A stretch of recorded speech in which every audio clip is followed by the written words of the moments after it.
साईं बाबा साईं बाबा।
सच्चिदानंद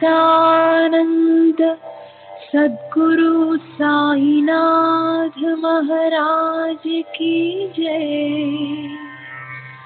सद्गुरु श्री साईनाथुनि शरद बाबूजी की जय। సాయి వంటి దైవంబు లేడోయి లేడోయి, ప్రజలందరి నోట సాయి నామం పలకాలి, సర్వత్రా సాయి రూపం రంజిల్లాలి, ముజ్జగాలు సాయి మహిమతో ముప్పిరి గొనాలి, సాయి పదరవళులు మన హృదయ కుహరంలోని నిశ్శబ్ద నిశీధిలో ప్రతిధ్వనించాలి. ప్రణవనాద వీచికల్లా సాయి జ్ఞాన సౌరభాలు సర్వత్రా వ్యాపించాలి. ఆ సుజ్ఞాన సౌరభాల ఆస్వాదనలో మన మనసులు మత్తెక్కాలి. సాయి ప్రేమామృత ధారలు అంతటా నిరంతరం వర్షించాలి. ఆ ప్రేమామృత ధారలలో తడుస్తూ, ఆ జ్ఞాన సౌరభాల మత్తులో ఆనందంగా నర్తిస్తూ సాయి వంటి దైవంబు లేడోయి లేడోయి అని అందరూ ఏకకంఠంతో గానం చేయాలి. అదే నా ఆశ, ఆశయం, ఆకాంక్ష. అదొక మధుర స్వప్నం.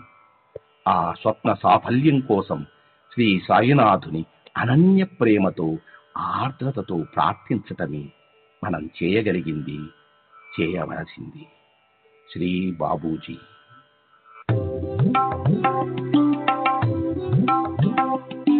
Sai Baba, Sai Baba, Sai Baba, Sai Baba.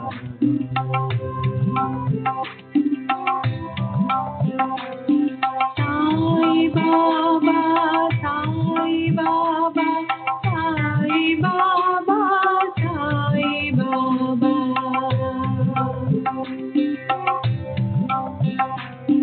Sai Baba, Sai Baba, Sai Baba, Sai Baba.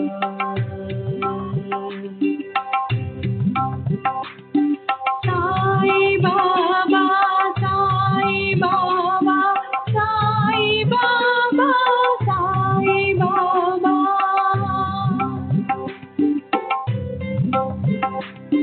Sai Baba, Sai Baba, Sai Baba, Sai Baba, Sai Baba, Sai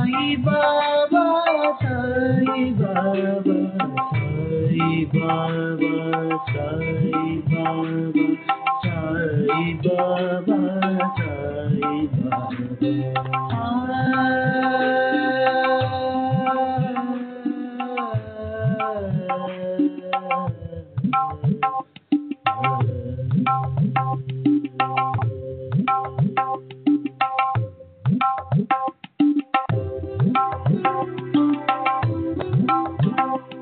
Sai Baba, Sai Baba, Sai Baba, Sai Baba, Sai Baba.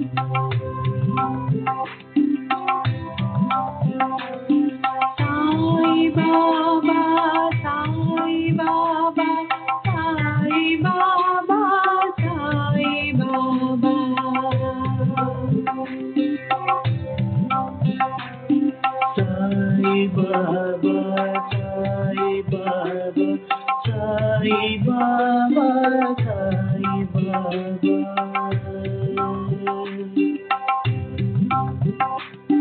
Sai Baba, Sai Baba, Sai Baba, Sai Baba.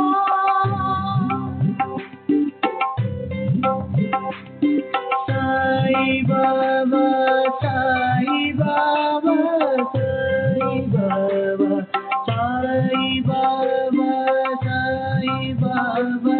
Sai Baba, Sai Baba, Sai Baba, Sai Baba, Sai Baba, Sai Baba, Sai Baba.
Baba, Sai Baba, Sai Baba, Sai Baba, Sai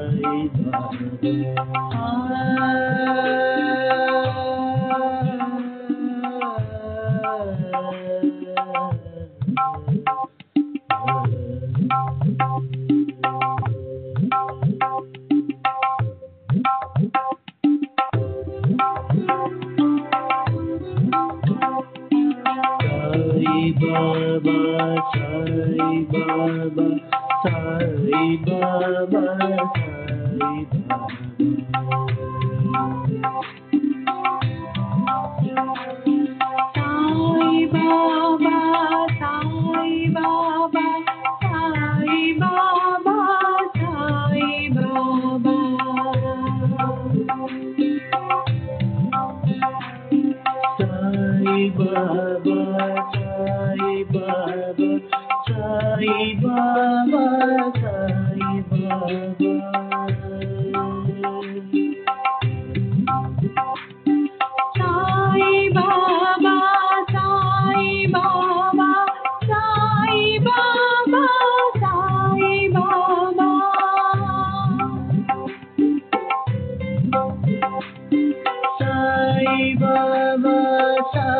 Sai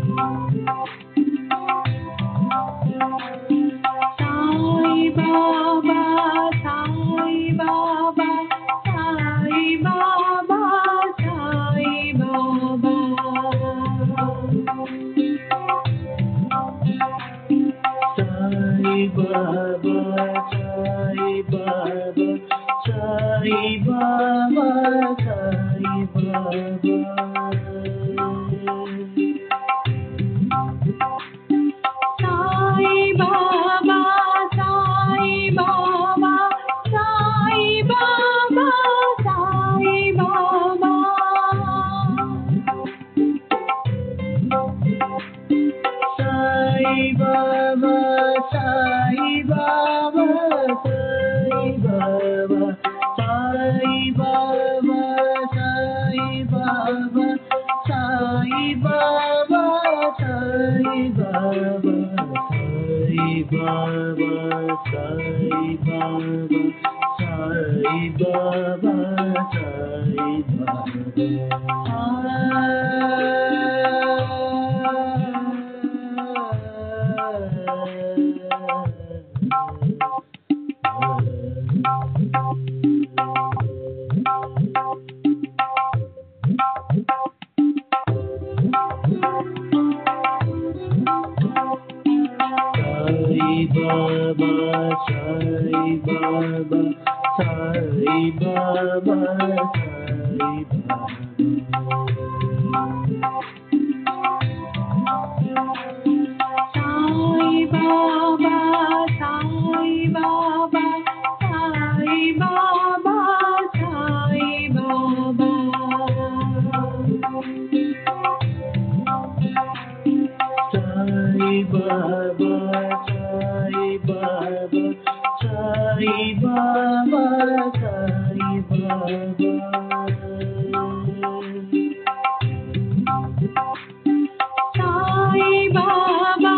Sai Baba, Sai Baba,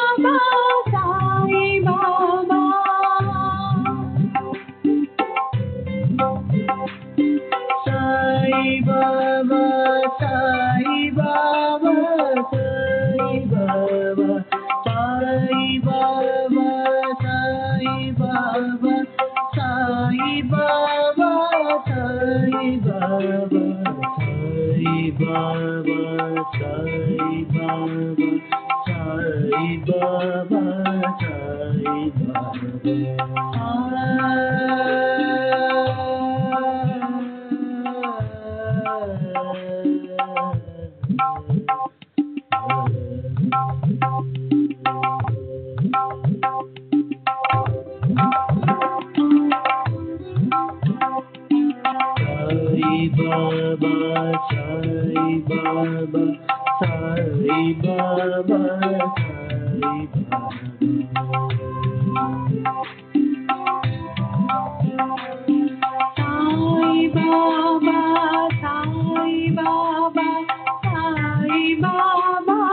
Sai Baba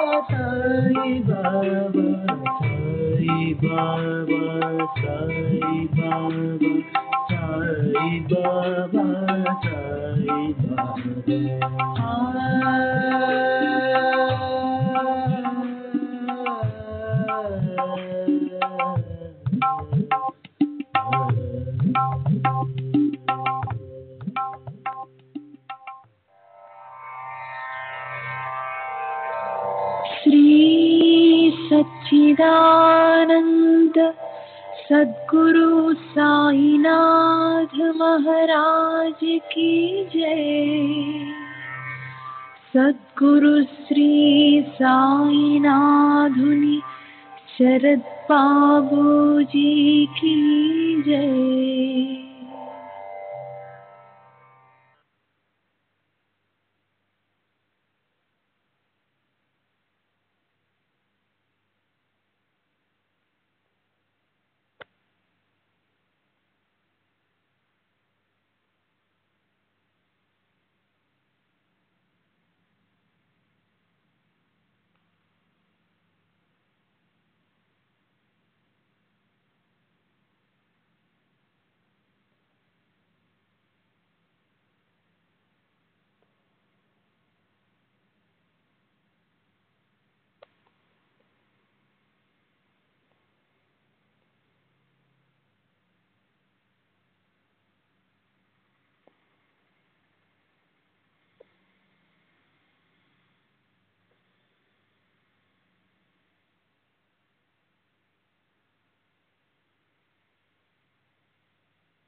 सच्चिदानंद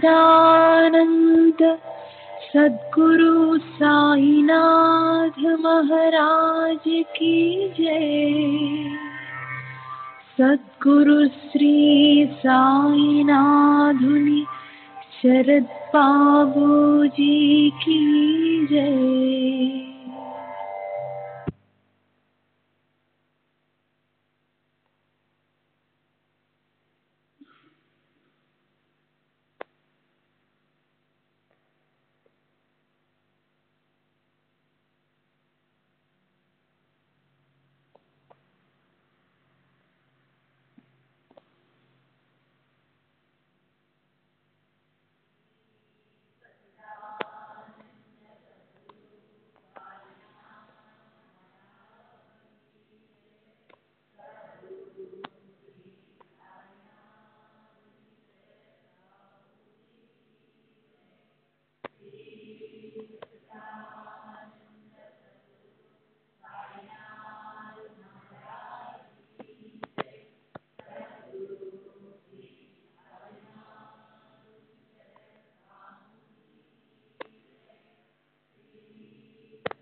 श्री सच्चिदानंद सद्गुरु साईनाथ महाराज की जय। सद्गुरु श्री साईनाथ शरद बाबूजी की जय। శ్రీ సాయి భక్త అనుభవ సంహిత ఎంబి రేగే నిన్నటి తరువాయి. బాబా అందరికీ ఒకే విధమైన సాధన చేయమని ఆదేశించరు. ఆ భక్తుని సంస్కారానికి, పరిణతికి, ఇతర పరిస్థితులకు అనుగుణమైన సాధననే విధిస్తారు. వాళ్ళ ఇష్టదైవాన్నే ఆరాధించుకోమని చెప్తారు. రామభక్తుడైతే రాముణ్ణి, అల్లాను కొలిచేవారిని అల్లానే కొలుచుకోమంటారు. బాబా అందరినీ సమదృష్టితో ఆదరిస్తారు. హిందువులు నైవేద్యం సమర్పించే సమయాల్లో కొన్నిసార్లు వారు ఫత్య అంటే ముస్లిం ప్రార్థన చదవడం కానీ ఇతరులచే చదివించడం కానీ చేసేవారు. 1-2 సంఘటనల మినహా హిందువులు ముస్లింలు బాబాను పూజించే విధానాల మధ్య ఎటువంటి వైరుధ్యం ఏర్పడలేదు. ఒక ఉదాహరణ చెప్తాను. 1916లో 2 రోహిల్లాలు షిరిడి వచ్చి బాబాను ఆశ్రయించారు. వారిలో పెద్దవాడు నిరంతరము బాబాను అంటిపెట్టుకుని ఉండేవాడు. రాత్రిళ్ళు బాబా పాదాల చెంత కూర్చుని ఖురాన్ పఠించేవాడు. అతను బాబాను భగవంతునిగా భావించి ఆయన పట్ల ఎంతో గౌరవభావం కలిగి ఉండేవాడు.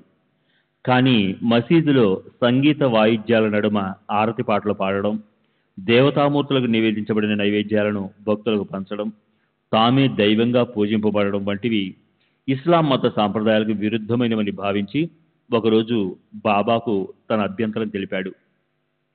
వారు చిరునవ్వు నవ్వి, అంతటా నిండి ఉన్నది అల్లానే అన్నారు. బాబా ఒక్కొక్కసారి మనమందరం అల్లాచే సృష్టించబడిన వారమే అని, ఇంకొకసారి నేనే దైవాన్ని అనేవారు. ఇది అతడి దృష్టిలో మత విరుద్ధంగా తోచింది. బాబా దైవమే అయినప్పటికీ వారి సిద్ధాంతం తప్పని, అందుకని బాబాను వారి సిద్ధాంతాన్ని అంతమొందించాలని నిర్ణయించుకున్నాడు. ఒకరోజు బాబా నడిచి వెళ్తుండగా అతను కుడి చేతిలో దుడ్డుకర్ర పట్టుకుని వారిని సమీపించాడు. అప్పుడు బాబా వెనుకకు తిరిగి రోహిల్లా ఎడమ చేతి మణికట్టును పట్టుకుని తీక్షణంగా అతని వైపు చూశారు. ఆ చూపుతో రోహిల్లా గుండె నిబ్బరం కోల్పోయాడు. చేతిలోని కర్రను కూడా పట్టుకునే శక్తి లేక దానిని జారి విడిచి నిస్సత్తుగా కూలబడిపోయాడు. బాబా అతనిని అలాగే వదిలేసి వెళ్ళిపోయారు. చివరకు ఎవరో వచ్చి అతనిని లేపవలసి వచ్చింది. కొన్ని రోజుల తరువాత అతను బాబా వద్ద నుండి సెలవు తీసుకుని వెళ్ళిపోయాడు. మరలా రాలేదు. 2వ రోహిల్లా ఇతని వలె మత ద్వేషి కాదు. అతను విధేయతతో సంస్థానంలో సేవ చేసుకుంటూ గడిపాడు. ఇలా మత ఛాందసాన్ని ముస్లింలే కాదు, కొందరు హిందువులు కూడా ప్రదర్శించేవారు. కానీ బాబా ప్రతి సందర్భంలోనూ వాళ్ళలోని ద్వేషభావాన్ని ఒకే విధంగా అణిచివేశారు. బాబాతో నాకున్న అనుభవాలను వివరించవలసిన అవసరమూ లేదు, అలా వివరించడం సాధ్యమూ కాదు. వారు నాపై చూపిన కరుణ అపారం, నా శ్రేయస్సు కోసం చేసిన ఏర్పాట్లు అనంతం. వారు భక్తులను ఆదుకునే పద్ధతులు, చేసే సహాయం ఒక్కొక్క భక్తునికి ఒక్కో విధంగా ఉండేవి. అవి ఆ భక్తుని యొక్క స్వభావానికి, పరిస్థితులకు అనుగుణంగా అమరేవి. నేను వారి నుండి అన్ని విధాలైన సహాయం పొందాను. బాబా సహాయపడే పద్ధతులు దిగువ వివరిస్తున్నాను. మనం ఏదైనా ఆపదలో ఉన్నప్పుడు దాని నుండి బయటపడే మార్గం ఇది అని ఓ ప్రేరణ ద్వారా మన మనస్సుకు తెలిసేటట్లు చేస్తారు. ఈ ప్రేరణ బాబా నుండి వచ్చినట్లు కూడా మనకు తెలుస్తుంది. ఉదాహరణకు, బాబా నాతో ఏదైనా అసాధారణ సమయంలో ఏకాంతంగా మాట్లాడాలని సంకల్పించారనుకోండి, వెంటనే నాకు బాబాను దర్శించాలనే ప్రేరణ కలిగేది. ఈ ప్రేరణ బాబానే కలిగిస్తారు. ఈ మొదటి పద్ధతి మనం ఎరుకలో ఉన్నప్పుడు కలిగే ప్రేరణలకు సంబంధించినది. 2వ విధానంలో బాబా కొన్నిసార్లు ప్రత్యక్షంగా కనపడడం ద్వారా కానీ, స్వప్న దర్శనాల ద్వారా కానీ, ధ్యాన పారవస్యతలు స్ఫురింపు చేయడం ద్వారా కానీ సూచనలు, సలహాలు ఇవ్వడం జరిగేది. ఇది పొరపాటుకు తావు లేకుండా మన మనసులో చెరగని ముద్ర వేసే పద్ధతి. ఇక 3వ విధానంలో బాబా మనలను వేరొక వ్యక్తి దగ్గరకు పంపించి అతని ద్వారా మనకు పరిష్కారం చూపుతారు లేదా సూచనను అందజేస్తారు. బాబా మనల్ని కలుసుకోమన్న వ్యక్తికి సమస్యను పరిష్కరించగల సామర్థ్యం కానీ, వివేకం కానీ ఉండదు. అతనికి సమస్య ఏమిటో, దాని పరిష్కారం ఏమిటో కూడా తెలియదు. అతను ఏదో దూరంలో మాట్లాడతాడు, కానీ ఆ మాట్లాడిన మాటల్లో మన సమస్యకు పరిష్కారం దొరుకుతుంది. బాబా సశరీరులుగా ఉన్నప్పుడు, సమాధి చెందిన తరువాత కూడా పై 3 పద్ధతుల ద్వారా మాత్రమే కాక అనేక విధాలుగా శిక్షణ ఇచ్చి నాకు సహాయపడేవారు. శ్రీ సాయిబాబా, శ్రీ రామకృష్ణ పరమహంస ఒకే అంశలో అవతరించారని, వారిద్దరూ ఒకటేనని నా నమ్మకం. నా నమ్మకానికి క్రింది సంఘటనే నిదర్శనం. సుమారు 8 సంవత్సరాల క్రితం నేను దక్షిణేశ్వరం వెళ్ళాను. అక్కడ ముఖ్యమైన ప్రదేశాలు చూడడానికి స్థానికుడైన ఒక గైడును ఏర్పాటు చేసుకున్నాను. అతను శ్రీ రామకృష్ణ పరమహంస పూజించిన కాళీమాత విగ్రహాన్ని, ఇతర మూర్తులను చూపించాడు. నేను కాళీమాత విగ్రహాన్ని పూజగది బయట నుండే చూసి ముందుకు సాగాను. శ్రీ రామకృష్ణులు తరచూ ఆడుకుంటూ గడిపిన రామ్లాల్ చిన్న విగ్రహాన్ని చూడాలన్న ఆతృతతో దానిని చూపించమని గైడును అడిగాను. అతను నన్ను ఒక దేవాలయానికి తీసుకెళ్లి ఒక పెద్ద విగ్రహాన్ని చూపిస్తూ ఇదే రామ్లాల్ అన్నాడు. నేను విసిపోయాను. అది రామ్లాల్ కావడానికి ఆస్కారమే లేదని చెప్పాను. దానికి అతను స్థానికుడనైన తనకు అక్కడున్న ప్రదేశాలు, వాటి చరిత్ర క్షుణ్ణంగా తెలుసని, కొత్తవాడిని నాకు ఈ విషయాలు తెలుసాయని అన్నాడు. నేను అతనిని నొప్పించి ఉంటే క్షమించమన్నాను. కానీ రామ్లాల్ విగ్రహం ఎక్కడుందో తెలుసుకోవాలనుకున్నాను. నేను పరమహంస జీవి చరిత్రలో రామ్లాల్ గురించి చదివి ఉన్నాను. అదే సమయంలో ఒక పూజారి నన్ను సమీపించి, దక్కన్ ప్రాంతం నుండి వచ్చినది మీరేనా అని అడిగాడు. అవునని చెప్పాను. అయితే అక్కడున్న ప్రదేశాలని తను దగ్గరుండి చూపిస్తానన్నాడు. నేను అవన్నీ ఇప్పుడే చూశానని బదులిచ్చాను. అతను మళ్ళీ ఆ ప్రదేశాలు చూడమని పట్టుబట్టాడు. తనకు డబ్బేమీ ఇవ్వనక్కర్లేదని, దీనికి కారణం వేరే ఉందని, గత రాత్రి అతనికి ఒక కల వచ్చిందని, కలలో దక్కన ప్రాంతం నుండి ఒక భక్తుడు వస్తున్నాడని, అతనికి అన్ని దగ్గరుండి చూపించమని ఆదేశం అందిందని, అందుకే నన్ను తనతో రమ్మని కోరాడు. నేను ఇక మారు మాట్లాడక అతనితో వెళ్ళాను. ఆ పూజారి నన్ను శ్రీ రామకృష్ణులు పూజించిన కాళీమాత ఆలయంలోని గర్భగుడిలోనికి తీసుకెళ్లి ఆ దేవతను తాకి నచ్చిన విధంగా పూజించుకునే అవకాశం కల్పించాడు. తరువాత రామ్లాల్ను చూపిస్తానన్నాడు. నా గైడ్ ఒక పెద్ద విగ్రహాన్ని చూపించి దానిని రామ్లాల్గా పరిచయం చేశాడని చెప్పాను. ఆ గైడ్ నన్ను మోసం చేశాడని చెప్పి పరమహంస ఆడుకున్న రామ్లాల్ చిన్న విగ్రహాన్ని తెచ్చి నా ఒడిలో ఉంచాడు. నేను ఆశించిన దానికన్నా ఎక్కువగానే బాబా నాకు ప్రసాదించారు. బాబా శ్రీ రామకృష్ణ పరమహంస వేరు కాదని, ఒక్కరేనని నాకు అవగతమైంది. శ్రీ సాయిబాబా ఎంతో ప్రేమతో నన్ను తమ చెంతకు చేర్చుకున్నారు. బాబా పట్ల నాకు కూడా అంతే ప్రేమానురాగాలున్నాయి. మా మధ్య ఉన్న ఈ అనుబంధం నేను ఇతర మహాత్ములను దర్శించినప్పుడు వారు నన్ను ఆదరించిన విధానంలో ప్రతిబింబించేది. పూనా ఇతర ప్రదేశాల్లో తరచుగా కనబడుతుండే మాధవనాథ్ మహారాజ్ను నేను 1927లో దర్శించాను. ఆయన 2 నెలల క్రితం నిర్యాణం చెందారు.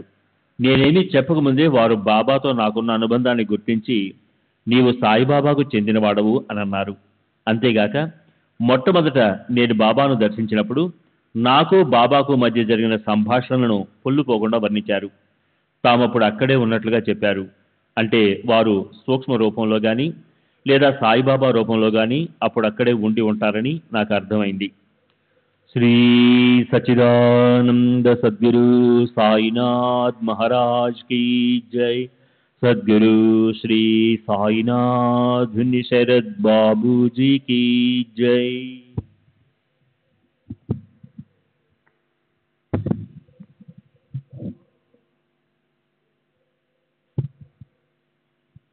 మే 10, 20, 25, 28 తేదీలు 1936. Acharya Ganesh Govind Narke, MA, Calcutta, MSc, master భూగర్భ రసాయనిక శాస్త్ర ఆచార్యుడు, ఇంజనీరింగ్ కాలేజీ, దక్కను, జిమ్ఖానా, వయసు 53 సంవత్సరాలు, బ్రాహ్మణుడు, పూనా. ఆధ్యాత్మికతలో సాధించిన ప్రగతిని కానీ, మహాత్ముల వల్ల పొందిన అనుభవాలు కానీ వెల్లడి చేయలేము. జిన్నే పాయా ఉంచే చుపాయా. ఎవరు దేనినైతే పొందారో దాన్నే గుప్తంగా ఉంచుతారు అనేది కబీర్ ఉవాచ. ఇది నా గురువైన శ్రీ సాయిబాబా ఆదేశం కూడా. అందువల్ల అనుభవాల గురించి చెప్పడానికి ప్రయత్నించినప్పుడు నా గొంతు సహజంగానే మూగపోతుంది. నిజానికి అనుభవాలను రహస్యంగా ఉంచాలన్న విషయాన్ని ప్రక్కన పెడితే అంతరంగంలోని మాటల కందని అనుభూతులను పూర్తిగా వ్యక్తపరిచేందుకే ఎవరికీ సాధ్యం కాదు. అయినా సాయిబాబాను గురించి, వారి తత్వాన్ని గురించిన జగమెరిగిన సత్యాలను చెప్పడానికి నేను సంకోచించను. ఎందుకంటే అందరికీ తెలిసిన విషయాలను చెప్పటం వల్ల రహస్యాలను వెల్లడి చేసినట్టు ఎలా అవుతుంది? నేనెప్పుడూ ఇవ్వబోయే సమాచారం పెద్దగా చెప్పుకోదగింది కూడా కాదు. అది ధాన్యం నుండి వేరు చేసిన పొట్టు వంటిది. అయినప్పటికీ మీరు సాయిబాబాను గురించిన ఎంతటి చిన్న విషయానైనా తెలుసుకోవటానికి ఉత్సుకత చూపుతున్నందువల్ల మీకు కొన్ని వివరాలు అందిస్తాను. శ్రీ సాయిబాబాను నేను నిత్యము ఇంట్లో పూజించే దేవతల మధ్య ఉంచాను. శ్రీ సాయిబాబా భగవంతుడే కానీ ఒక సాధారణ సత్పురుషుడు మాత్రం కాదు. వారి కళ్ళల్లో ప్రకాశించే దివ్య తేజస్సు వారికి గొప్ప సత్పురుషుడని తెలియజేస్తుంది. వారి చర్యలు, మహిమలు అత్యద్భుతమైనవే. ఇక నేను ఆధ్యాత్మిక వైపు ఎలా మళ్ళానో, బాబాతో నాకు ఎలా పరిచయం ఏర్పడిందో వరుసగా వివరిస్తాను. నా చుట్టూ ఉన్న పరిసరాలు శ్రీ సాయిబాబా పట్ల నాకున్న విశ్వాసాన్ని పెంపొందించడానికి తోడ్పడ్డాయి. మా మామగారైన బూటి, నా భార్య, మా అమ్మ అందరూ బాబాకు గొప్ప భక్తులు. వాళ్ళు బాబాను దైవంగా పూజించేవారు. నేను జ్ఞానేశ్వరి మహాత్ముల గొప్పతనాన్ని తెలియజేసే ఇతర గ్రంథాలను చదువుతూ ఉండేవాడిని. నేను 1905లో ఎంఏ పట్టా పుచ్చుకున్నాను. కలకత్తాలో 1907 నుండి 1909 వరకు జియాలజికల్ సర్వేలో అంటే భూగర్భ పరిశోధన శిక్షణ పొందాను. 1909లో కేంద్ర ప్రభుత్వం నన్ను ఉన్నత విద్యకై మాంచెస్టర్, ఇంగ్లాండ్ నగరానికి పంపింది. అక్కడ గనులు భూగర్భ శాస్త్రంలో ఎంఎస్సి పట్టా పుచ్చుకున్నాను. 1912 ఆగస్టులో స్వదేశానికి తిరిగి వచ్చాను. నా భార్య, తల్లి, మామగారు తరచూ షిరిడీలో గడిపేవారు. ఒకసారి షిరిడీ వచ్చి సాయిబాబాను దర్శించమని నాకు జాబు వ్రాశారు. బాబా నన్ను రమ్మని చెప్తే వస్తానని వారికి జవాబు రాశాను. మా మామగారు బాబాను సంప్రదించి వారు నన్ను రమ్మన్నట్లుగా తిరిగి జాబు వ్రాశారు. దాంతో 1913లో ఏప్రిల్లో నేను షిరిడీ వెళ్ళాను. బాబా మా బంధువుల పట్ల ఎంతో ఆదరణ చూపేవారు. మా అమ్మను చూసి అప్పుడప్పుడు ఉల్లాసంగా చిందులేసేవారు. నేను మొదటిసారి మాధవరావు దేశపాండేతో అంటే శ్యామతో కలిసి బాబాను దర్శించడానికి వెళ్ళాను. అప్పుడు మాధవరావు నన్ను వారికి పరిచయం చేశాడు. బాబా వెంటనే ఇతన్ని నాకు పరిచయం చేస్తున్నావా? 30 తరాల నుండి ఇతను నాకు తెలుసు అన్నారు. నా భూతకాలమంతా బాబాకు తెలియటం ఎంతటి అద్భుతమైన విషయమో. శ్రీ సచ్చిదానంద సద్గురు సాయినాథ్ మహారాజ్ కీ జై. సద్గురు శ్రీ సాయినాథుని శరత్ బాబూజీకి జై. బాబాలో మొదట నన్ను ఆకర్షించింది వారి కళ్ళు. వారి చూపు నా అణువులోనికి చొచ్చుకొని పోయేది. చావడిలో ఆసీనులైనప్పటి వారి రూపం నా హృదయంలో చెరగని ముద్ర వేసింది. నాకు క్రమంగా అంతరంగికమైన అనుభవాలు కలుగసాగాయి. ముందు అక్కడి వాతావరణానికి అలవాటు పడి వారికి సేవ చేయడం, హారతులకు హాజరవడం మొదలుపెట్టాను. వచ్చిన కొత్తల్లో నేను ఒకసారి హారతికి వెళ్ళినప్పుడు బాబా కోపావేశాలతో ఊగిపోతున్నారు. ఏ కారణం లేకుండా అందరిపై తిట్ల వర్షం కురిపిస్తున్నారు, కేకలేస్తున్నారు. ఇది చూసి బహుశా బాబా పిచ్చివాడేమోననే సందేహం క్షణకాలం నా మదిలో మెదిలింది. ఎప్పటి వల్లే హారతి పూర్తయింది. ఆ రోజు మధ్యాహ్నం తిరిగి బాబా దగ్గరికి వెళ్ళి వారి పాదసేవ చేస్తున్నాను. అప్పుడు బాబా చిన్నగా నా తలపై తట్టి, నేను పిచ్చివాడిని కాదు అన్నారు. నా ఆశ్చర్యానికి అంతులేదు. వారు సర్వంతర్యామి, వారి నుండి దాచేందుకు ఏది సాధ్యపడదని నాకు అర్థమయ్యింది. అప్పటి నుండి వారి అంతర్యామిత్వం అనుభవమై ఎన్నో సంఘటనలు నాకు జరిగాయి. బాబా మాట్లాడినప్పుడు నా హృదయ పీఠంపై ఆసీనులై నా మనసులోని ఆలోచనలు, కోరికలు తెలుసుకుని చెబుతూ ఉన్నట్లు ఉండేది. వారు నాలో ఉన్న దైవము. వారిని భగవంతుడు అనడంలో నాకు ఎలాంటి సందేహం లేదు. ఒక్కొక్కసారి నేను వారిని పరీక్షించేవాడిని.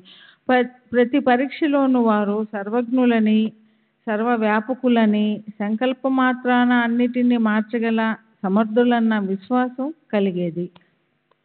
భూత భవిష్యత్ వర్తమానాలలో వారికి తెలియని విషయం అంటూ ఏదీ లేదని రుజువు చేసే ఎన్నో వందల అనుభవాలలో నుండి కొన్నిటిని దిగువ తెలియపరుస్తున్నాను. 1913లో బాబా నాతో, మీ మామ ఇక్కడొక పెద్ద రాతి కట్టడం నిర్మిస్తారు, దానికి నీవు పర్యవేక్షకునిగా ఉంటావు అన్నారు. బాబా చెప్పినట్లుగా మా మామగారు 1915-16లో వాడ ప్రస్తుత సమాధి మందిరం నిర్మించడం ప్రారంభించారు.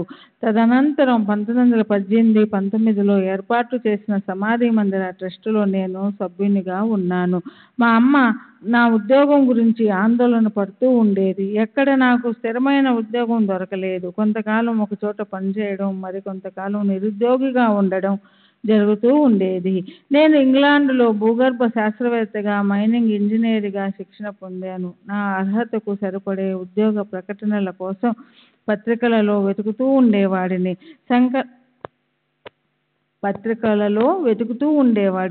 స్వల్పకాల వ్యవధి ఉండే ఉద్యోగాలు మాత్రమే దొరుకుతూ ఉండేవి. నేను మొదటిసారి షిరిడీలో 3-4 రోజులు మాత్రమే ఉన్నాను. తర్వాత బాలాఘాట్, బర్మాలకు వెళ్ళాను. అక్కడ బర్మా ఆయిల్ కంపెనీ నా ఉద్యోగం 3 నెలల్లో ముగియడంతో తిరిగి నాగపూర్ చేరాను. అక్కడ నుండి వచ్చి 4 నెలలు నా భార్యతో షిరిడీలో ఉన్నాను. మరలా నాగపూర్ వెళ్ళిపోయాను. బాబా నన్ను షిరిడీ రమ్మన్నారని మాధవరావు నుండి ఉత్తరం రావడంతో ఈసారి ఒక్కడినే షిరిడీ వెళ్ళి 13 నెలలు గడిపాను. నాకు ఉద్యోగం లేదు, అయినా దిగులు పడలేదు. అప్పుడప్పుడు చిత్రంగా నాకు ఫకీరు జీవితమే మేలేమోనన్న ఆలోచనలు కలిగేవి. శ్రీ సచ్చిదానంద సద్గురు సాయినాథ్ మహారాజ్ की जय। सद्गुरु श्री साईनाथ शरद बाबू जी की जय। 1914లో ఒకరోజు బాబా కఫ్నీలను సిద్ధం చేయించి చాలా మందికి పంచుతున్నారు. నేను అదంతా కాస్త దూరం నుండి చూస్తుండగా బాబా నాకు ఒక కఫ్నీ ఇస్తే దానిని దాచుకొని బాబా భజన తదితర ప్రత్యేక సందర్భాలలో ధరించవచ్చన్న ఆలోచన కలిగింది. ఇంకా చాలా కఫ్నీలు మిగిలి ఉన్నప్పటికీ హఠాత్తుగా బాబా కఫ్నీలను పంచడం ఆపేశారు. కాసేపటి తరువాత నన్ను దగ్గరకు రమ్మని సైగ చేసి నా తలపై తన హస్తాన్నుంచి మెల్లగా తడుతూ, కఫ్నీ ఇవ్వనందుకు నన్ను తప్పు పట్టవద్దు, ఆ ఫకీరు దేవుడు నీకు ఇవ్వడానికి అనుమతించలేదు అన్నారు. నేనెక్కడా స్థిరపడకపోవడంతో నా ఉద్యోగం గురించి మా బంధువులు బాబాను అడిగేవారు. ఉద్యోగ నిమిత్తం నేను కలకత్తా, బర్మా లాంటి దూర ప్రాంతాలకు వెళ్ళడం చూసి మా అమ్మ, బాబా నా కుమారుణ్ణి మా ఊర్లో కానీ షిరిడీలో దగ్గరలో కానీ మంచి ఉద్యోగంలో స్థిరపడేలా అనుగ్రహించండి అని ప్రార్థించింది. అందుకు బాబా, నేను అతన్ని పూనాలో స్థిరపరుస్తాను అని అన్నారు. ఒక్కొక్కప్పుడు నాకు ఒకేసారి అనేక ఉద్యోగాలు వచ్చేవి. వాటిలో నుండి నేను ఒకదాన్ని ఎంపిక చేసుకోవాల్సి వచ్చేది. బాబా యొక్క సర్వజ్ఞత, దివ్య దృష్టిపై విశ్వాసంతో నాకు దారి చూపమని ప్రతిసారి వారిని అడిగేవాడిని. బాబాపై నాకున్న నమ్మకం పాలు త్రాగే పసిపాపకు తన తల్లిపై ఉన్నటువంటిది. ఆయన ఎంపిక తరచూ చిత్రంగా ఉండేది. కలకత్తా వెళ్ళడము, బర్మా వెళ్ళడము అన్న మీమాంస వచ్చినప్పుడు ఎంతో దూరాన ఉన్న బర్మాకు వెళ్ళమన్నారు. నేను బాబాకు దగ్గరకు వెళ్ళి అడిగిన ప్రతిసారి ఆ ప్రదేశం పేరుకు పక్కన పూనాను జత చేసి వెళ్ళమనేవారు. 1916వ సంవత్సరం వారణాసిలో ఆచార్య పదవి, బర్మాలోని ఉద్యోగం, ఈ రెండింటిలో ఏదో ఒకదాన్ని ఎన్నుకోవలసి వచ్చింది. బాబా బర్మా, పూనా వెళ్ళు అన్నారు. మైనింగ్ ఇంజనీర్ అయిన నాకు నా విద్యార్హతలకు తగిన ఉద్యోగం పూనాలో దొరికే అవకాశం లేదని తెలిసి నాలో నేను నవ్వుకునేవాడిని. 1918 నుండి నేను పూనాలో చేస్తున్న పర్మనెంట్ ఉద్యోగం భూగర్భ రసాయన శాస్త్ర ఆచార్యుడు 1913లోనే వారి దృష్టిలో ఉంది. నా భవిష్యత్తు మొత్తం వారికి వర్తమానం అన్నమాట. శ్రీ సచ్చిదానంద సద్గురు సాయినాథ్ మహారాజ్ की जय। सद्गुरु श्री साईनाथ शरद बाबू जी की जय। చాలా రోజుల తర్వాత 1916లో షిరిడీ వచ్చాను. వచ్చిన వెంటనే బాబాకు ఎవరెవరు ఏ ఏ సేవలు చేస్తున్నారనే విషయం విచారించాను. వామన్రావు పటేల్ BA LLB గ్రామంలో బాబా తరపున భిక్షకు వెళ్లే సేవ చేసుకుంటున్నట్లు తెలిసి కాస్త అసూయపడ్డాను. అలాంటప్పుడు నాకు మాత్రం ఆ సేవను ఎందుకు ప్రసాదించకూడదు అనే ఆలోచన కలిగింది. కానీ దానిని బయటకు వ్యక్తపరచలేదు. ఇంతలో బాబాను దర్శించే సమయం అయినందున బట్టలు మార్చుకునే వ్యవధి లేక నేను ధరించి ఉన్న సూటు, బూటు, ప్యాంటు, కోటు, హ్యాటులతోనే మసీదుకెళ్ళి బాబాను దర్శించాను. వామనరావుకు భిక్షా పాత్రనిచ్చి పంపమంటారా అని ఒక భక్తుడు అప్పటికే 3 సార్లు బాబాను అడిగాడు. ఉన్నట్టుండి బాబా నన్ను చూపుతూ, ఆ భిక్షా పాత్ర ఇతనికి ఇవ్వండి, ఈరోజు ఇతను భిక్షకెళ్తాడు అన్నారు. సూటు బూటుతోనే వెళ్ళి భిక్ష తెచ్చాను. నాకు ఆ సేవ లభించిన 4 నెలలు నేను మామూలుగా ధరించే బట్టలతో మధ్యాహ్నం భిక్షకు వెళ్ళేవాడిని. బాబా నన్ను ఈ సేవకు ఎందుకు ఎన్నుకున్నారో అని అందరూ ఆశ్చర్యపడేవారు. హృదయాంతర్యామి అయిన బాబా నా మనసెరిగి నాకు ఈ విధంగా సేవ చేసుకునే అవకాశం ప్రసాదించారు. బాబా తరపున మధ్యాహ్నం భిక్షకు వెళ్లే భాగ్యాన్ని వారు కొద్దిమంది మాత్రమే ఇచ్చారు. అది 1917వ సంవత్సరం. పూనా ఇంజనీరింగ్ కాలేజీలో భూగర్భ శాస్త్రం బోధించేందుకు ఒక ప్రొఫెసర్ కావాలని పత్రికలో ప్రకటన ఇచ్చారు. అది చూసిన వెంటనే ఆ ఉద్యోగానికి దరఖాస్తు చేయమంటారా అని బాబాను అడిగాను. వారు చేయమన్నారు. ఆ ఉద్యోగానికి సంబంధించిన వారిని కలుసుకోవడానికి పూనా వెళ్ళాను. అక్కడ ఎక్కువ మంది అభ్యర్థులు పోటీపడి పలుకుబడి కలవారి సిఫార్సులు తీసుకుని రావడంతో నా పరిస్థితి క్లిష్టమైంది. నేను షిరిడీ నుంచి వచ్చిన తర్వాత బాబా అక్కడ ఉన్న వారిని నార్కే ఎక్కడికి వెళ్ళాడు అని అడిగారు. నేను ఉద్యోగ ప్రయత్నం కొరకు పూనా వెళ్ళినట్లు చెప్పగానే ఆయన అల్లా అనుగ్రహిస్తారు అన్నారు. తర్వాత నార్కేకు పిల్లలున్నారా అని బాబా విచారించగా నాకు చాలా మంది పిల్లలు పుట్టారు, కానీ ఎవ్వరూ ఎక్కువ కాలం బ్రతకలేదని వాళ్ళు చెప్పారు. అప్పుడు కూడా బాబా అల్లా అనుగ్రహిస్తారు అని ఆశీర్వదించారు. 1918లో నాకు ఉద్యోగం వచ్చింది. 1919లో నా ఉద్యోగం పర్మనెంట్ అయింది. ఆ తరువాత నాకు కలిగిన బిడ్డలందరూ క్షేమంగా ఉన్నారు. నాకు 4 కుమారులు ఉన్నారు. ఇవన్నీ బాబా కృపా ఆశీస్సుల వలన మాత్రమే సాధ్యమయ్యాయి. శ్రీ సచ్చిదానంద సద్గురు సాయినాథ్ మహారాజ్ की जय. सद्गुरु श्री సాయినాథుని శరత్ బాబూజీ की జై. శ్రీ సాయిబాబాను గురించిన ఎన్నో విషయాలు వారిని బాహ్యంగా మాత్రమే చూచిన వారెవరైనా సులభంగా చెప్పగలరు.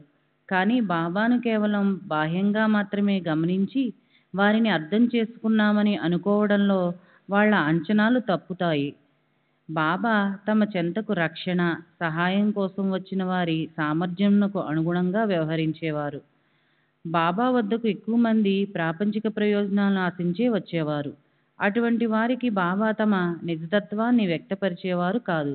కానీ లోతుగా ఆలోచించి అవగాహన చేసుకోగల సమర్థత గల వారికి తమ గురించి, తమ శక్తి గురించి తెలియజేసేవారు. నేను మొదటి నుండి బాబాను నిశితంగా పరిశీలించేవాడిని. వారు అది గమనించి తెలివిగలవాడివే, హోషియర్ అని మెచ్చుకునేవారు.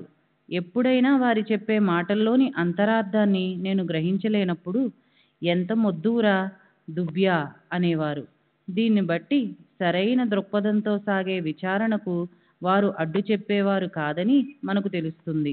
వారు చేసే ప్రతి పనిలోనూ, పలికే ప్రతి మాటలోనూ ఏదో ప్రాముఖ్యత ఉండి తీరుతుంది. వాటిలో చాలా వరకు నేను అర్థం చేసుకోగలిగేవాడిని. బాబాను నిశ్చితంగా గమనించే వారికి వారు భౌతికంగా షిరిడీలో కనిపిస్తున్న సూక్ష్మదేహంతో ఇతర లోకాల్లోనూ సంచరిస్తూ వారి కర్తవ్యాన్ని నిర్వహిస్తుంటారన్న అద్భుత సత్యం అవగతమవుతుంది. వారు మాట్లాడే మాటలను సామాన్యులు అర్ధరహితంగా పరిగణించేవారు. కానీ సంజ్ఞలు, నీతి కథలు, ఉపమానాలతో కూడిన వారి మాటలు నర్మగర్భితంగా ఉండేవి. కనుక సామాన్యులు వారి మాటల్లోని లోతును సరిగ్గా అర్థం చేసుకోలేక యథాతథంగా తీసుకుని ఎవరికి తోచిన వ్యాఖ్యానాలు వారు చేసుకునేవారు. అంతేకాదు బాబాను ఒక లౌకికవాదిగాను, అత్యాశ గలవానిగాను అపార్థం చేసుకునేవారు. ఉదాహరణకు ఒకసారి ఒక వ్యక్తి మసీదుకొచ్చి బాబాను కొద్దిసేపు పరిశీలించాడు. బాబాపై అతని అభిప్రాయం ఏమిటో తెలుపమని అడిగాను. అతను నిరాశతో, ఎల్లప్పుడూ డబ్బులు గురించే మాట్లాడే సాధువులను నేనెక్కడా చూడలేదు అన్నాడు. బాబా తరచుగా పైసా అనే పదాన్ని పుణ్యం అనే అర్థంతో మాట్లాడతారని అతనికి తెలియదు. బాబా మాటలను జాగ్రత్తగా పరిశీలించి విశ్లేషిస్తే వారి తత్వము, చర్యలు, శక్తి అద్భుతమైనవి అని, వారు తమ భక్తులను ఆదుకునే పద్ధతి, రక్షించే తీరు విలక్షణమైనవి అన్న నిర్ధారణకు వస్తారు. శ్రీ సచ్చిదానంద సద్గురు సాయినాథ్ మహారాజ్ की जय. సద్గురు శ్రీ సాయినాథ్ శరత్ బాబూజీ की जय. జూన్ 4వ తేదీ 1936న చెప్పిన విషయాలు. 1914 ప్రాంతంలో హార్దాకు చెందిన ఒక శ్రీమంతుడైన వృద్ధుడు ఒక ఆమెతో కలిసి షిరిడీ వచ్చాడు. అతను క్షయవ్యాధితో బాధపడుతున్నాడు.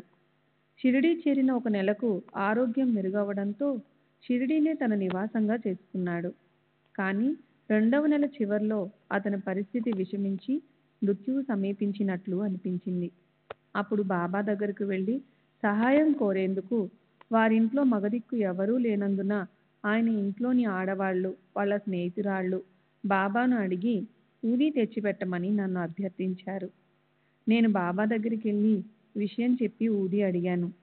బాబా, ఆ వృద్ధుడు ఈ ప్రపంచాన్ని వదిలి వెళ్ళడమే మంచిది. అతనికి ఊది ఏం చేయగలదు? అయినా వాళ్ళు అడుగుతున్నారు కాబట్టి తీసుకెళ్ళు అన్నారు. నేను ఊది తీసుకొని వాళ్ళకిచ్చాను. కానీ బాబా చెప్పిన విషయాలేవి వాళ్లకు వెల్లడించలేదు. అతని పరిస్థితి మరింత విషమించింది. అప్పుడు శ్యామ బాబాను దర్శించి ఆ వృద్ధునికి అంతిమ గడియలు సమీపించాయని చెప్పాడు. బాబా, అతను ఎలా చనిపోగలడు? రేపు ఉదయానికల్లా ప్రాణం పోసుకుంటాడు అని అన్నట్లున్నారు. ఆ మాటలను బట్టి అతను చనిపోడని అంతా అనుకున్నారు. కానీ వృద్ధుడు ఆ రాత్రి మరణించాడు. అయినా వాళ్ళు శవం చుట్టూ దీపాలు వెలిగించి మరుసటి రోజు మధ్యాహ్నం వరకు వేచి చూశారు. అతడిలో చలనం కనపడలేదు. ఇక ఆశ వదులుకొని అంత్యక్రియలు జరిపించారు. వృద్ధుని బంధువులు బాబా తమను నిరాశపరిచారని భావించి షిరిడీ నుండి వెళ్ళిపోయారు. 3 సంవత్సరాల పాటు వాళ్ళు షిరిడీకి రాలేదు. తరువాత ఒకరోజు వృద్ధుని బంధువు ఒకతనికి బాబా కలలో కనిపించారు. బాబా శరీరంపై చనిపోయిన వృద్ధుని తల ఉంది. బాబా అతనికి కుళ్ళిపోయి ఉన్న ఊపిరితిత్తులను చూపించి, ఇంతటి బాధ నుండి ఆ వృద్ధుణ్ణి విముక్తుణ్ణి చేశాను అని చెప్పారు. అతను తన కల విషయం అందరికీ చెప్పాడు. అప్పటి నుండి వృద్ధుని బంధువులు తిరిగి షిరిడీ రావడం ప్రారంభించారు. అతడెలా చనిపోగలడు? తిరిగి ప్రాణం పోసుకుంటాడు అన్న బాబా మాటలు ప్రాణం శిథిల శరీరాన్ని విడిచి మరో కొత్త శరీరాన్ని ధరిస్తుందనే అర్థంతో చెప్పబడిందని మనం గ్రహించాలి. బాబా తరచుగా ప్రాతః సమయంలో దుని దగ్గర కూర్చుని భక్తులతో మాట్లాడుతూ గత రాత్రి తాము సూక్ష్మ శరీరంతో ఏ సుదూర ప్రాంతాలకు వెళ్ళి ఏమేమి చేసింది చెబుతూ ఉండేవారు. చావడిలో లేక మసీదులో బాబాతో పాటు నిద్రించిన భక్తులకు రాత్రంతా వారు భౌతికంగా తమతోనే ఉన్నారని తెలుసు. కానీ బాబా మాటలు అక్షర సత్యాలు. భక్తులు అప్పుడప్పుడు బాబా మాటల్లోని నిజానిజాలు పరీక్షించేవారు. వారి మాటలు నిజమని రుజువులు దొరికేవి. బాబా తరచూ మరణాంతర అనుభవాల గురించి కూడా చెప్పేవారు. ఒకసారి షిరిడీలో ఓ మార్వాడి పిల్లవాడు జబ్బుపడి మరణించాడు. బంధువులు అంత్యక్రియలు జరిపించి విషాద వదనాలతో మసీదుకొచ్చారు. బాబా, ఆ పిల్లవాడిప్పుడు నదికి చేరువయ్యాడు, దాటుతున్నాడు అన్నారు. బాబా ఉద్దేశంలో నది అంటే వైతరణి అని భావించాను. బాబా ఎంతోమంది భక్తులకు వాళ్ళ గత జన్మల గురించి, ఆ జన్మలలో జరిగిన సంఘటనల గురించి చెప్పేవారు. ఒకసారి నా గత 4 జన్మలలో జరిగిన విషయాలు భక్తులందరి సమక్షంలో చెప్పారు. కానీ బాబా చెప్పిన విషయాలు నాకు సంబంధించినవి ఇతరులెవ్వరూ అర్థం చేసుకోలేరు కూడా. వారు ఒక విషయాన్ని ఒకరికి చెప్పదలిస్తే దాన్ని అందరి సమక్షంలో బాహటంగానే చెప్పేవారు. చిత్రం ఏమంటే ఆ విషయం ఎవరిని ఉద్దేశించి చెప్పబడిందో వారికి మాత్రమే అర్థమయ్యేలా చెప్పడంలో బాబాలో ఉన్న ప్రత్యేకమైన కళ. మిగతా వారికి వారు మాట్లాడినవి ఏవి అర్థమయ్యేవి కావు. మరో ఆశ్చర్యకరమైన విషయం ఏంటంటే చిన్న చిన్న మాటలు, చర్యలతో బాబా ఒకేసారి అనేక మంది భక్తులకు ప్రయోజనాన్ని చేకూర్చగలరు. శ్రీ సాయిబాబా అదృశ్య శరీరంతో విశ్వాంతరాలలో పర్యటించి అక్కడి విషయాలను నియంత్రించేవారు. వారు భూత భవిష్యత్తులను ఒకేలా చూసేవారు. పై విషయాల వల్ల బాబా యొక్క నిజతత్వం బోధపడుతుంది. శ్రీ సచ్చిదానంద సద్గురు సాయినాథ్ మహారాజ్ కీ జై. సద్గురు శ్రీ సాయినాథ్ శరత్ బాబూజీ కీ జై. బాబా సర్వాంతర్యామి అని, సర్వవ్యాపకుడని, సృష్టి ఆది నుండి అంతం వరకు ఉంటారని వారు అప్పుడప్పుడు పలికే మాటల వలన మనం గ్రహించవచ్చు. వారు ఒక్కొక్కసారి నీవెక్కడున్నావు, నేనెక్కడున్నాను, ఈ ప్రపంచం ఎక్కడుంది అని పలికేవారు. మరొకసారి తమ దేహాన్ని చూపిస్తూ ఇది నా ఇల్లు, నేనిక్కడ లేను, నా ముర్షద్ నన్ను ఈ దేహం నుండి ఏనాడో విడుదల చేశాడు అనేవారు. భౌతిక దేహంతో షిరిడీలో సంచరిస్తున్నప్పుడు కూడా వారు ఆ దేహానికి పరిమితమై లేరు. సాయిబాబా సజీవంగా ఉన్నారు. వారు అప్పుడు ఉన్న చోటే ఇప్పుడు ఉన్నారు.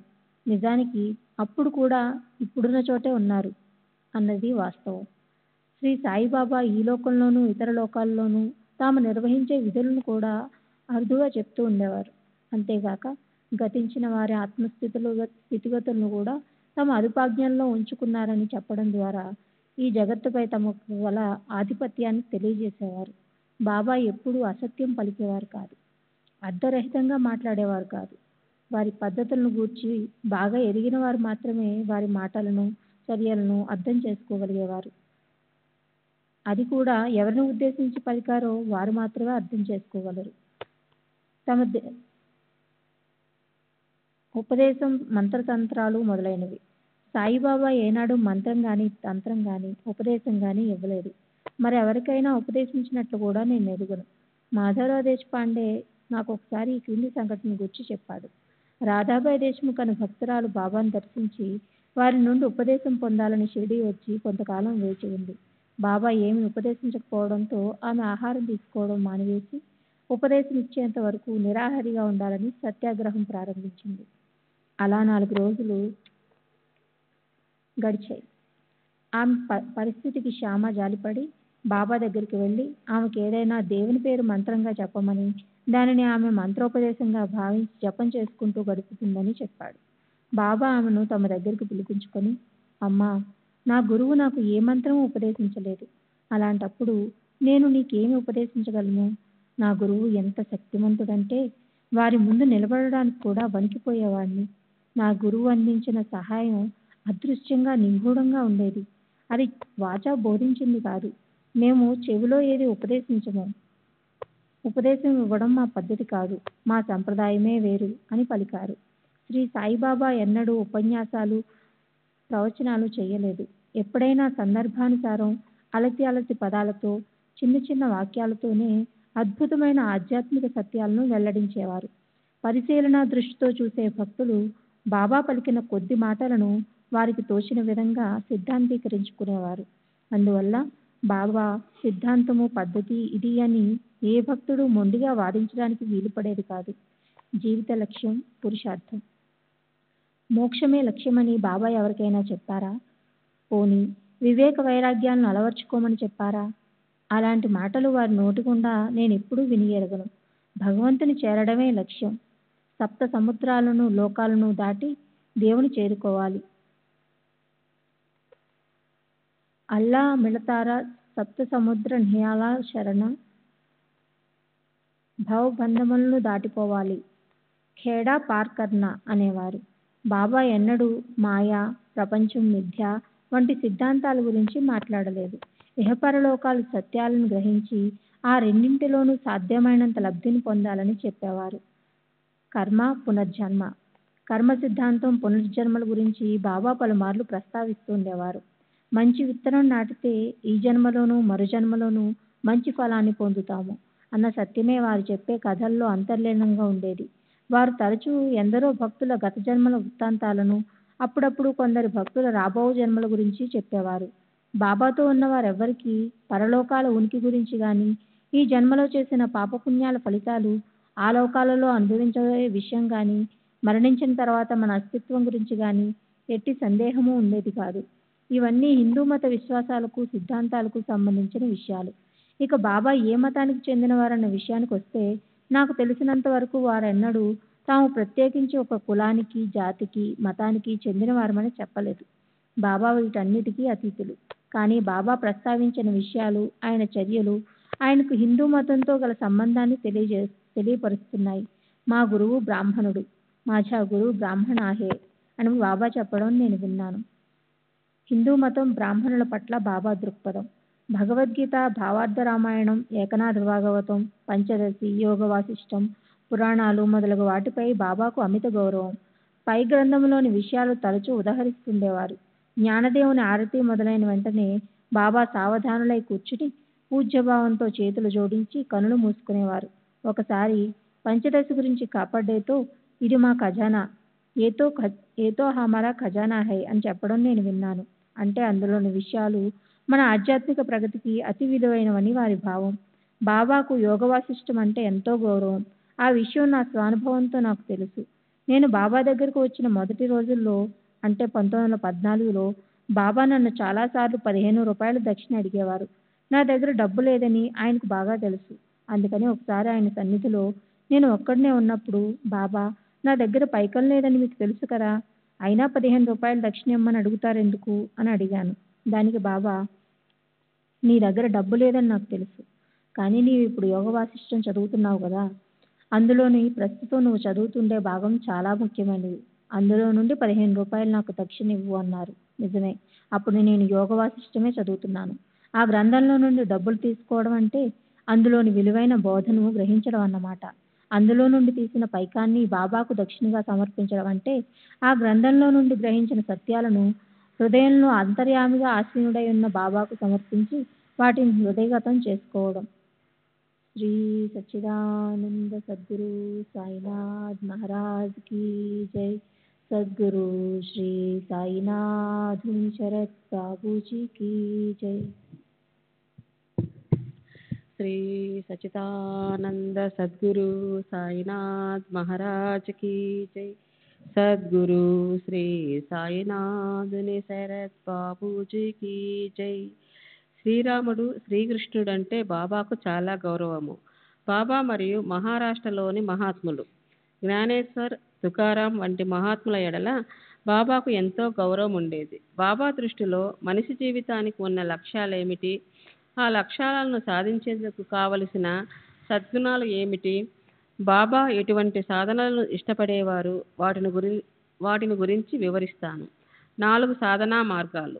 యోగ మార్గము కుండలిని శక్తిని మేలుకొల్పుట. ఆసన ప్రాణాయామ ధ్యానముల ద్వారా అతీతమైన శక్తులు పొందడాన్ని సాయిబాబా లక్ష్య పెట్టేవారు కాదు. పై సాధనలు చేయమని ఎవ్వరినీ ఆదేశించినట్లు నేనెరుగను. పైగా ప్రాణాయామం ద్వారా సాధన చేసేవారు కూడా చివరకు ఆధ్యాత్మిక పురోగతి కోసం నా దగ్గరకు వచ్చి తీరవలసిందే అని బాబా చెప్పడం నేను స్వయంగా విన్నాను. కర్మ మార్గం సమాజంలో ఉంటూనే కర్మ మార్గాన్ని అనుసరిస్తూ దేనినైనా సాధించవచ్చునని తమ ఆచరణ ద్వారా సాయిబాబా నిరూపించారు. వారు స్వయంగా గోధుమలు విసిరేవారు. సన్యసించి సమాజానికి దూరంగా వెళ్ళడాన్ని, భిక్ష చేసి జీవించడాన్ని బాబా ఆమోదించేవారు కాదు. తమ కొద్దిపాటి ఆహారం కొరకు బాబా పరిమితంగా భిక్ష చేసేవారు. అలాగే వారు దక్షిణ అడగటం వెనుక అనేక కారణాలున్నా ప్రధానమైనది మాత్రం రుణానుబంధ విముక్తే. గృహస్థాశ్రమంలోనే ఉంటూ ఆధ్యాత్మిక ప్రగతి సాధించవచ్చునని, సన్యసించనవసరం లేదని వారు చెప్పేవారు. నన్ను వామనరావును భిక్షకు పంపింది మాకు వినయ విధేయతలతో గురువును సేవించుకునే భాగ్యం కలుగచేసేటందుకే.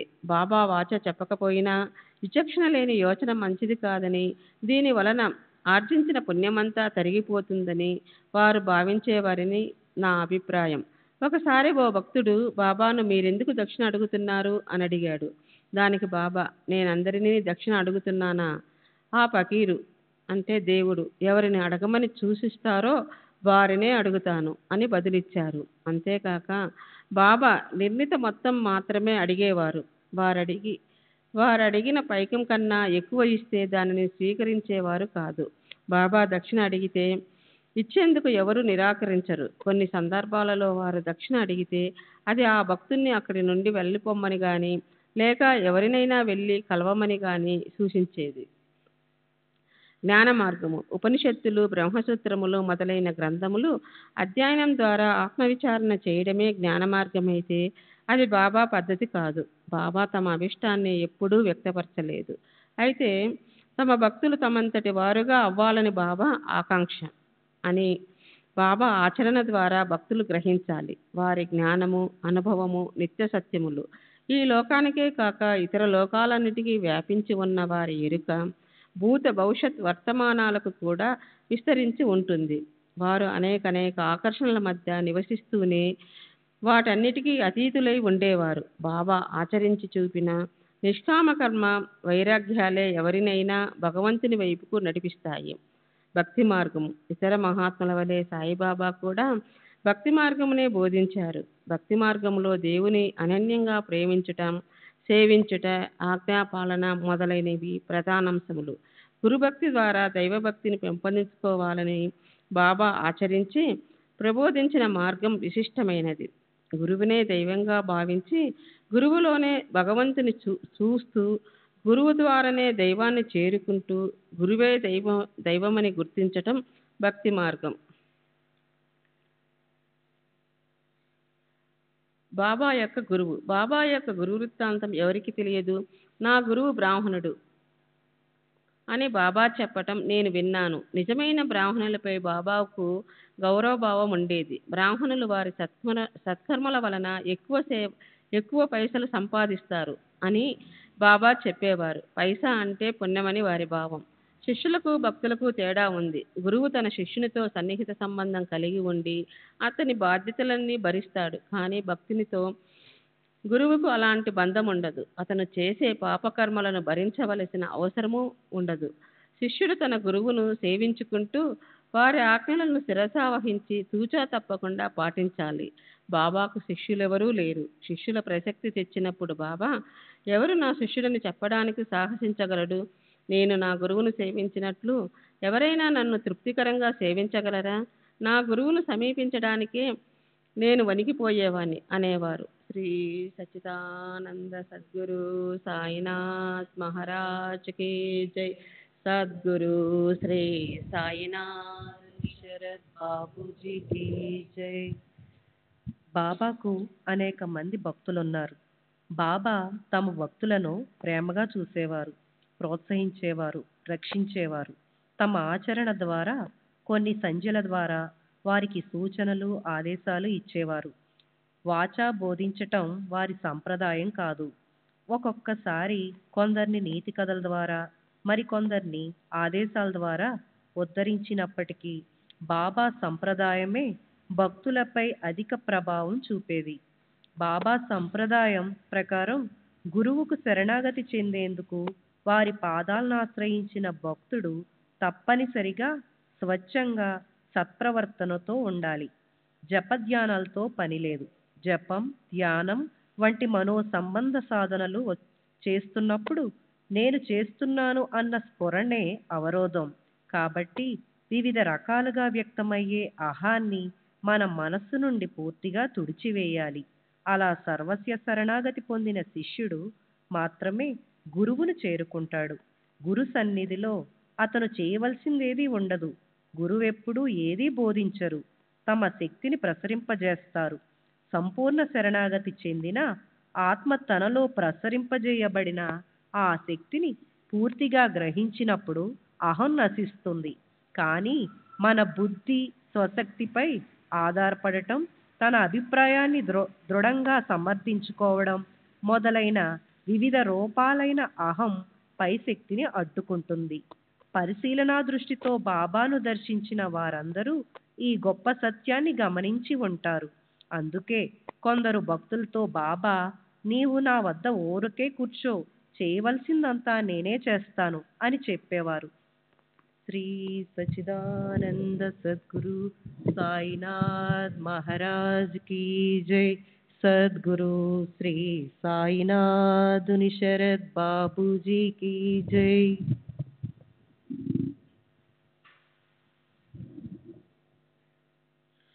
శ్రీ సచ్చిదానంద సద్గురు సాయినాథ్ మహారాజ్ కీ జై. సద్గురు శ్రీ సాయినాథుని శరత్ బాబూజీ కీ జై. అయితే బాబా అనుగ్రహం పొందడానికి మనం ముందుగా కావాల్సినది వారిపై పూర్తి విశ్వాసం. ఒక్కసారే బాబాను దర్శించి వారి సమక్షంలో కొద్ది సమయం మాత్రమే గడిపిన భక్తులకు కూడా వారు ఆ నమ్మకాన్ని కలగజేస్తారు. బాబా ఒక్కొక్క భక్తునికి ఒక్కొక్క రీతిలో అనుభవాలు, నిదర్శనాలు ప్రసాదిస్తారు. తద్వారా వారి అంతర్యామిత్వము, సర్వవ్యాపకత, త్రికాలజ్ఞత చూసిన భక్తులకు అప్పటికప్పుడు వారిపై విశ్వాసం ఏర్పడుతుంది. అయితే భక్తులు కేవలం విశ్వాసం మీద మాత్రమే ఆధారపడవలసిన పని లేదు. తాము ఆధ్యాత్మికంగా, ప్రాపంచికంగా పొందిన లబ్ధి మరియు సర్వకాల సర్వావస్థలయందు బాబా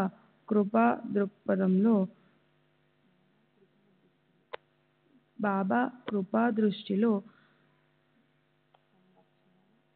సంరక్షణలో ఉన్నామన్న ఎరుక భక్తులను ముందుకు నడిపిస్తాయి.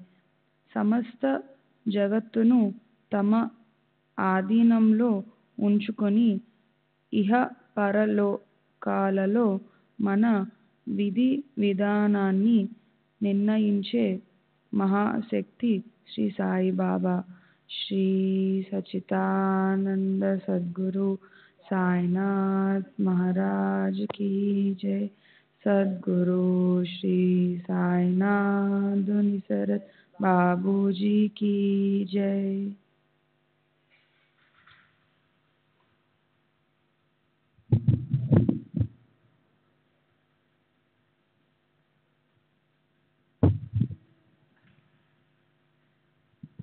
శ్రీ సచ్చిదానంద సద్గురు సాయినాథ్ మహారాజ్ కీ జై.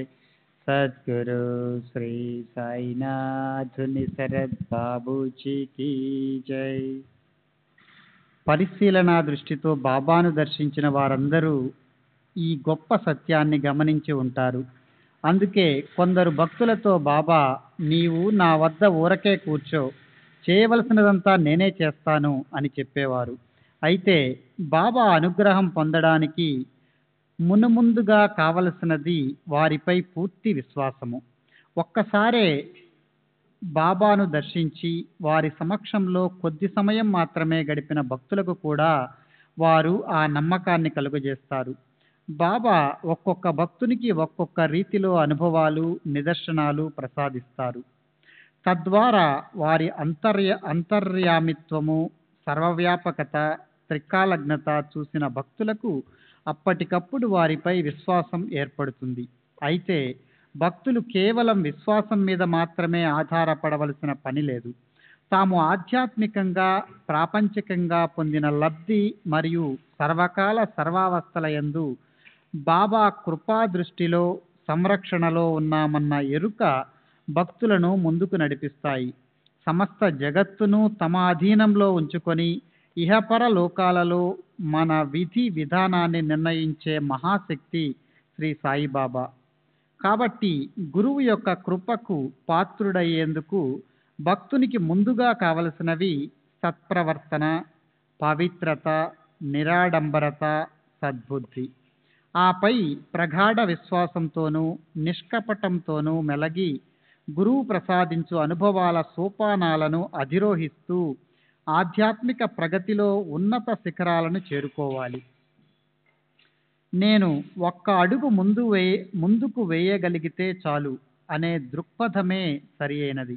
అంతేగాని మన జీవిత గమ్యం కొరకు తత్వశాస్త్రం, వేదాంత విచారము మొదలైన జటిలమైన సిద్ధాంతాలను పరిశోధించవలసిన అవసరం లేదు. వాటిని పరిష్కరించుకోవడానికి కావలసిన సమర్థత మనకు లేదు. గురువే మనల్ని ఉద్ధరించి అపారమైన జ్ఞానాన్ని, సత్యాన్ని గ్రహించే శక్తిని అనుగ్రహించి భద్రంగా మనల్ని గమ్యానికి చేరుస్తారు. పైన చెప్పిన విషయాలన్నీ బాబా ఏకధాటిగా చెప్పలేదు. బాబా ఆచరణ, వారు భక్తులతో వ్యవహరించిన పద్ధతులు, అప్పుడప్పుడు వారి నోటి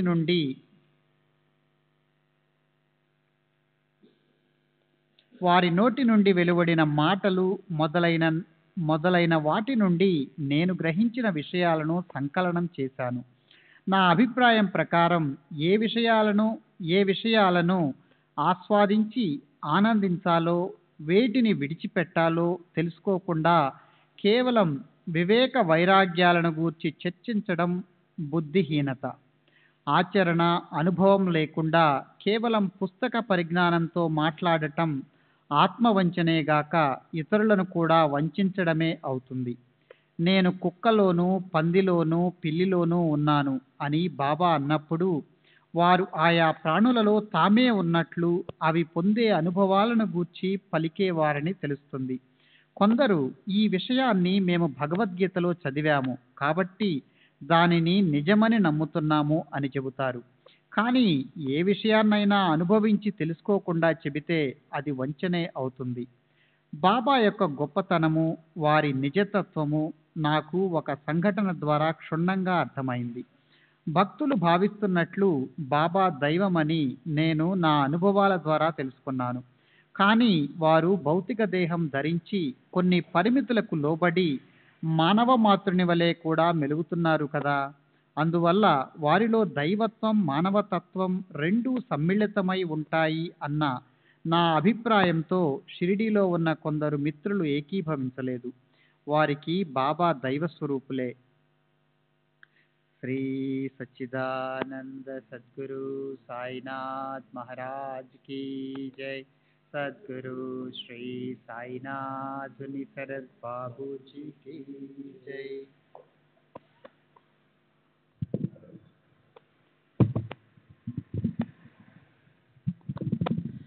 శ్రీకృష్ణుడు ద్వారకాలో ఉన్నప్పుడు ఆ ద్వీపంలో 6 కోట్ల మంది నివసించేవారని భక్తులు చెప్తారు. నేను దానిని ఖండించి అది వాస్తవం కాదని, ఇప్పటి విశాల భారతదేశంలోని జనాభా 33 కోట్లు మాత్రమే అయినా జనం ఒకరి మీద ఒకరు నడుస్తున్నట్లు ఉంటుంది. అలాంటప్పుడు ఆ ద్వీపంలో అంతమంది ఉండడానికి అవకాశమే లేదని చెప్పాను. నా వాదన భక్తులకు నచ్చలేదు. ఈ విషయం బాబా చెబితే నమ్ముతావా అని వాళ్ళు నన్ను అడిగారు. నమ్ముతానని చెప్పాను. అందరం కలిసి బాబా దగ్గరకు వెళ్ళాము. మాధవరావు మరికొందరు భక్తులు బాబాను ఈ విషయం అడిగారు. భక్తులు బాబా, పురాణాలు నిజమేనా? బాబా, నిజమే. భక్తులు: శ్రీరాముడు, శ్రీకృష్ణుని గురించి మీ అభిప్రాయం ఏమిటి?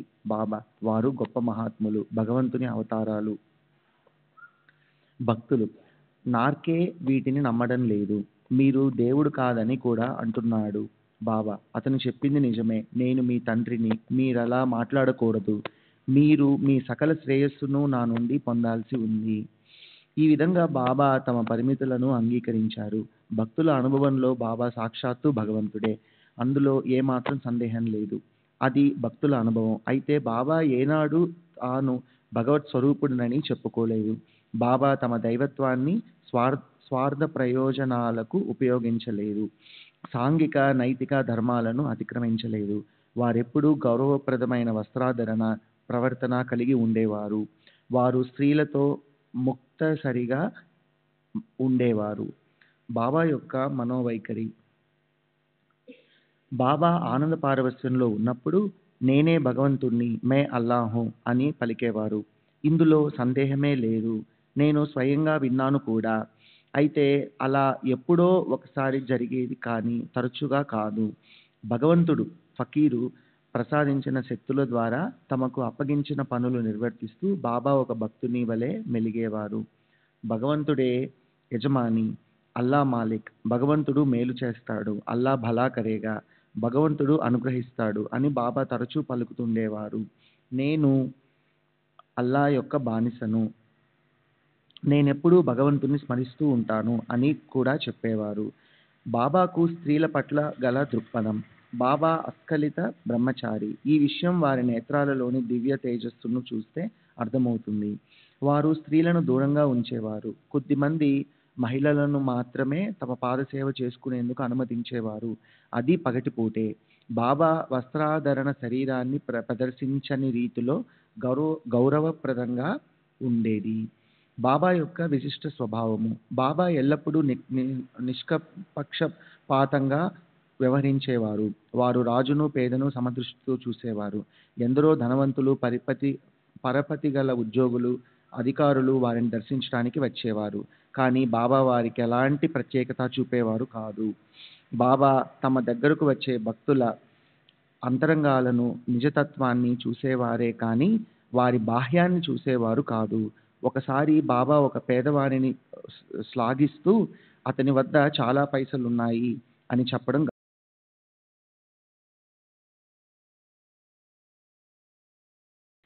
శ్రీ సచిదానంద సద్గురు సాయినాథ్ మహారాజ్ కీ జై.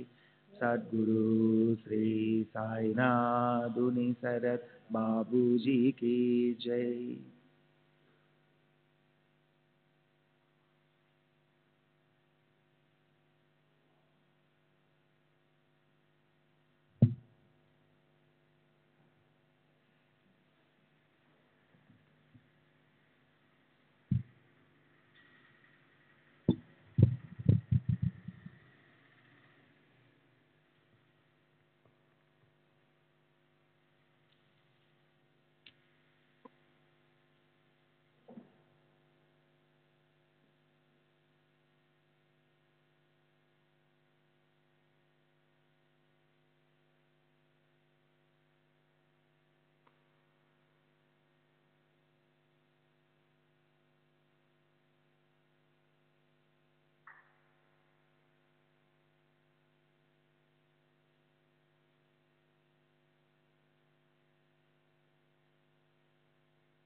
श्री सच्चिदानंद सद्गुरु साईनाथ महाराज की जय.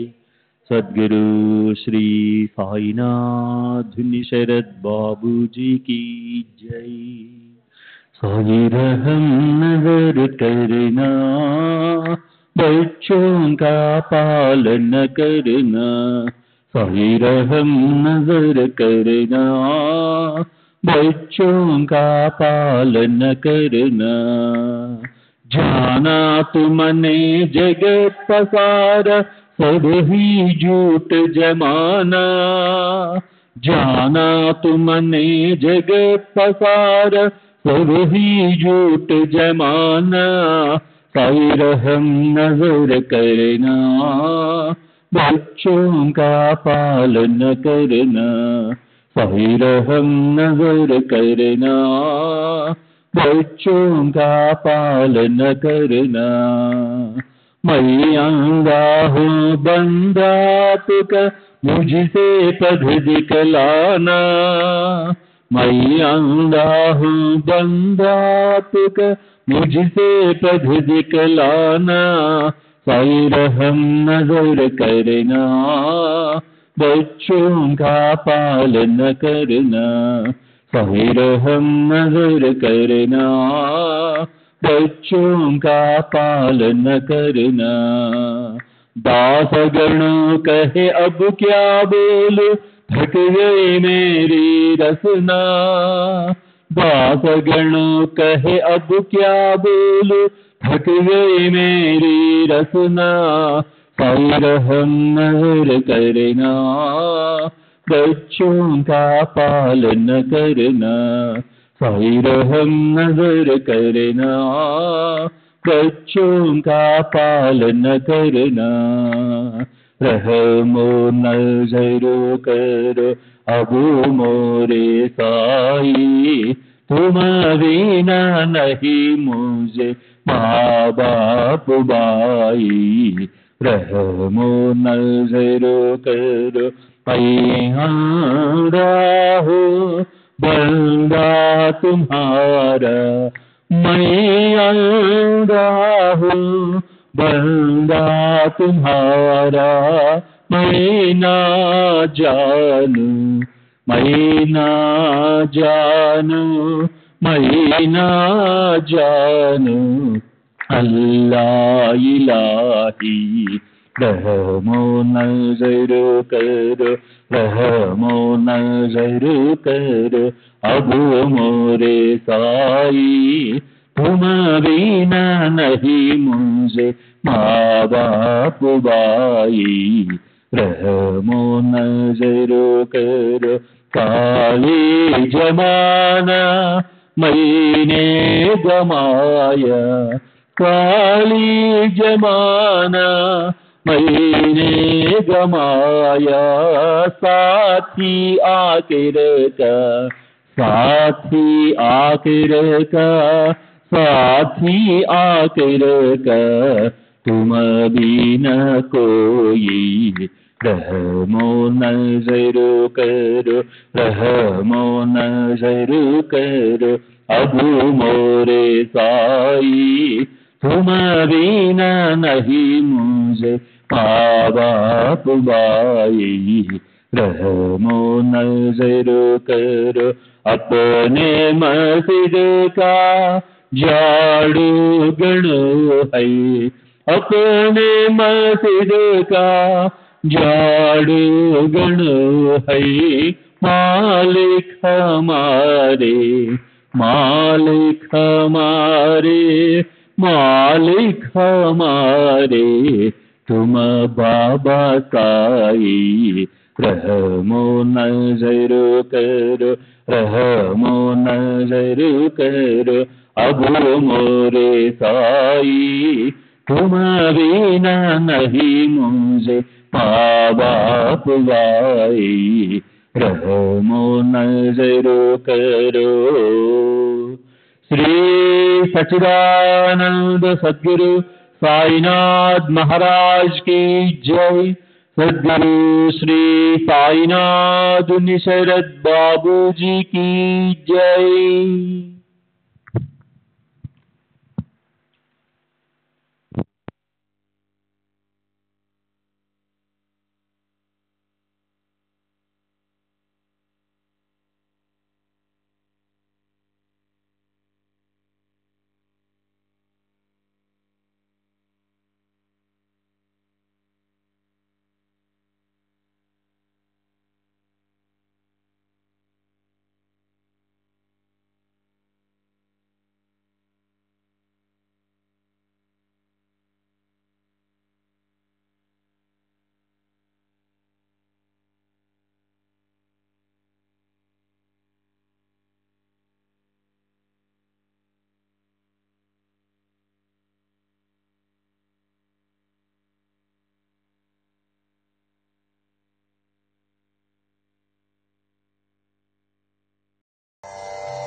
श्री सच्चिदानंद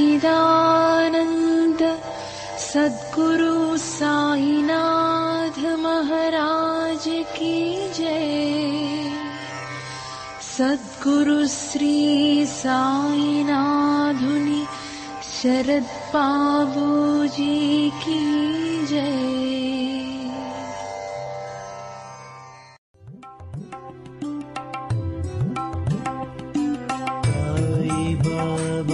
Sai Baba,